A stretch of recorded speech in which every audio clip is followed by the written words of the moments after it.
mua lệ mua tin shu zeli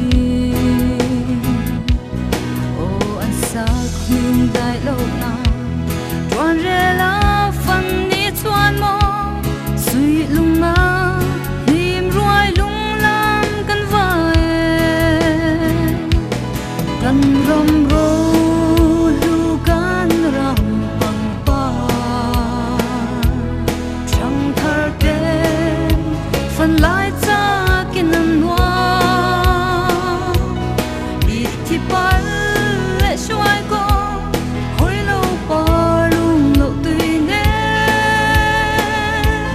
alang ye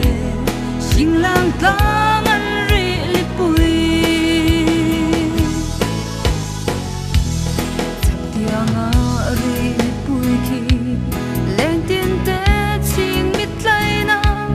thok hei ai no ding di le lem pul na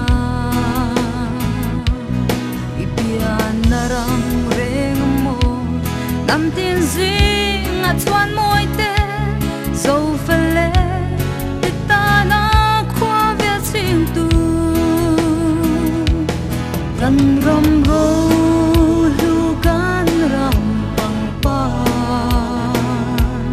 chẳng thar ten phần lai cha kin an wa ít thì par lệ shuai ko hoi lo pa lung lo tui ne alang ye sing lang tang an ri li pui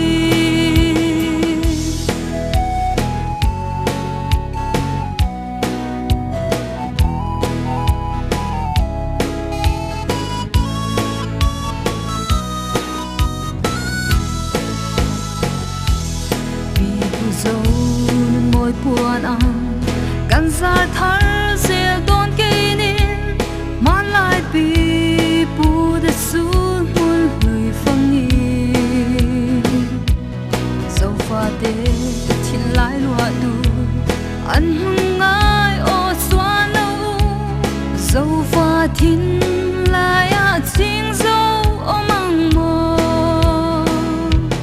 kan rom ro lu kan ram pang pa